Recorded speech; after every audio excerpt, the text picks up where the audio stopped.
All right. Good morning, everybody. Let me check and see my audio is coming through.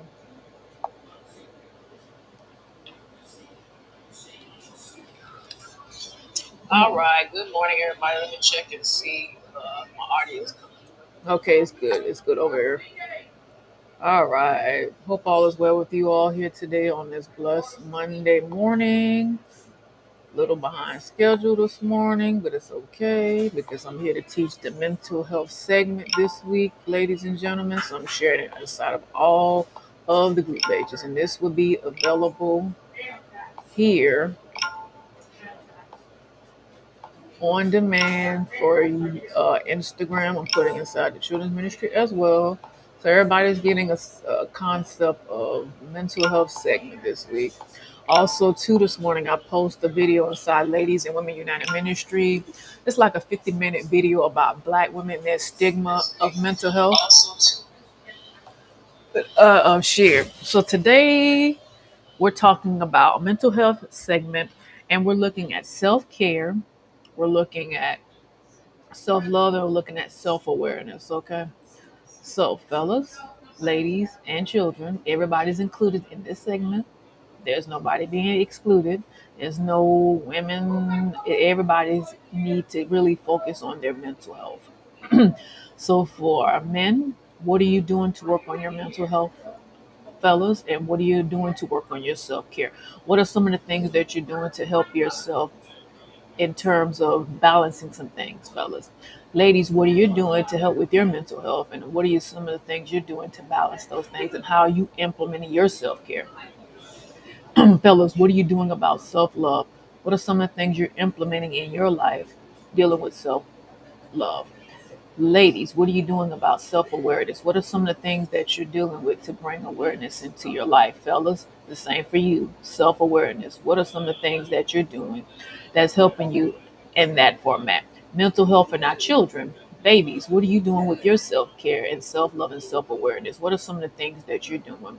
I'm going to go ahead and put myself out there. Self care is me spending time just indulging in the things that I enjoy and kind of clear my heart, my mind, and my spirit and collecting my thoughts. When I think about self love, it's loving on yourself. That's pretty much what self love is, taking care of you. Self awareness is me being aware of certain things that I have to set boundaries for. And if I don't set boundaries, I overwork myself. And I had to learn how to set boundaries for myself. So that's what self awareness means for me. Self love is loving on myself, which I do more and more each day. Self care is very, very important. I take that time and find the things that I enjoy and the things that I do to keep myself happy and vibrant each and every day. All right. So now, this is the next segment we're talking about. So for the fellas, ladies, and children, these some important key points that I'm sharing with you all today. I'm not going to be on here very long for the first day. Just want to kind of get you prepared about what we're going to be talking about for the next 4 days moving forward. All right. So the first question says, what does mental health look like for you, and how do you describe your mental health in words? Mental health for myself basically means me taking care of what's important to me. If I know I have triggers or I know I have things that I'm dealing with, I begin to set boundaries. And if I know I'm not going to be obligated to fulfill those obligations that need to be, I will instantly reach out and let people know I'm not able to make it, or my time and my schedule is completely hectic. And I've learned to take time and give myself permission just to relax. And relax is very, very important. Okay. So the question for you, fellas, what does mental health look like for you, and how do you describe your mental health in words? Ladies, the same as for you. What does mental health look like for you, and how do you describe your mental health in words? And babies, children, youth, what does mental health look like for you? And how do you describe your mental health in words? So this is for everybody, like I mentioned early on, that everybody can look at each one of these questions and comment in the section below of how are you handling your mental health, and what are some of the things that you're doing that's kind of helping you through the process. I know a lot of times we get so sidetracked by whatever things going on in life, but I come to encourage you here today on Time Ministry that this segment that we're doing for the next 4 days is going to bless your life. All right. The next question said, what are something you like to share in your journal or notebook that you want to work on moving forward? Fellas, whatever it is that you want to share in your journal or notebook, ladies, the same as well as our children and you. What are some of the things that you want to share in your journal that you want to work on moving forward? When you're writing things in your journal, everyone, you're putting in important key components with self care, self love, and self awareness. And we're taking those three components today and we're going to apply those different techniques. And we're going to come back and talk about those things and say, what does self care look like for you, fellas? What does self care look like for you, ladies and children? What does self love look like for you, fellas, women, and children? What does self awareness look like for you, fellas, ladies, and children? What do those three different components look like in your life? And when you begin to start writing down those things, you start to say, okay, this is what I want to do for my self care. This is what I want to do for my self love. This is what I want to do for self awareness. And I want to be able to juggle these things and put it in my daily routine. Okay. For instance, children, you may have a favorite toy that you may like to play, or a favorite video game, or a favorite movie that you like to watch, or like to play with wrestlers, or action figures, or car trucks, or Legos, whatever that you do to enjoy yourself. That's your mental health. You're working on you, right? You may like to paint, you like to draw, you may like to play outside, you may like to ride your bicycle, you may like do different various things outside to keep yourself going. Ladies, you might like to go out to get your hair done, your nails done, shopping, whatever is very therapeutical for you that's going to help deal with your mental health. Fellas, you might like to go play basketball. You might like to go to the gym. You may like to run. You may like to walk. You may like to spend time enjoying a favorite TV show. That means that's your peace. So whatever it is, fellas, that you love, enjoy doing, fellas, do what is best for you. That helps with your mental health. Learning how to disconnect, fellas, when you're getting home from a long days dealing with work and whatnot, disconnect and leave all of that trouble and stuff at the door. It's easier said than done, fellas, because when you begin to disconnect all the stuff that you have left at your job, because a lot of times we take our work home. And that causes a lot of conflict of interest in the home because you bring your work home and then it's overwhelming. It depends on the kind of occupation you may have.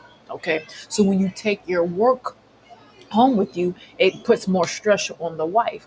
And then the wife having so much things that she's dealing with. See, when you are in a situation where the husband is working and the wife is a stay-at-home mom, she's working too, but she's not getting paid for that. She's taking care of the kids, she's cooking, she's cleaning, she's going to doctor's appointments, she's doing all the various things. So she's working too. So you have to be mindful, fellas, how you project your energy on that woman. Vice versa, same thing, ladies. Whatever situation may be, the husband may not be working, may have been injured, may be sick, whatever it is, the same thing. You don't know what he's going through and what he's going through. Now, this is not talking about a person who doesn't want to work. This is talking about somebody who's been through a hardship and going through a hard time and trying to get past that. And they need that extra support and they need that extra understanding. So that's why you have to be mindful of your spouse's mental health, fellas and ladies. Ladies have to be mindful of your husband's mental health. Women, you have to be mindful of your fellas, you have to be mindful of your wife's mental health. Ladies, you have to be mindful of your husband's mental health because men go through so much. Ladies, the same thing. Be mindful of it. Fellas, the same thing. Children, be mindful how you treat your parents.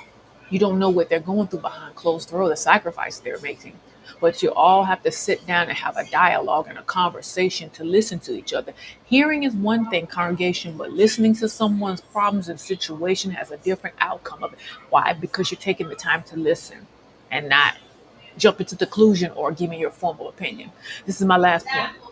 What are something you need help what are something you need to help you become productive regarding coping skills? What are some things that you need help with for you to become productive at each and every aspect of your life by having coping skills? One thing I'll tell you, having boundaries is so very important. You can't always say yes to everybody because yes drains you. You have to learn how to use the word no. If you're not able to help somebody, say no. If you know it's not in your schedule to do so, say no.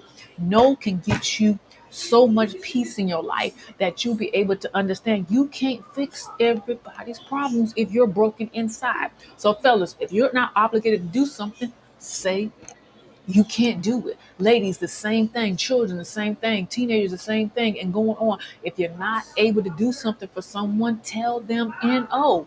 They getting mad. They got their lip poked out. Listen, you're thinking about your mental health.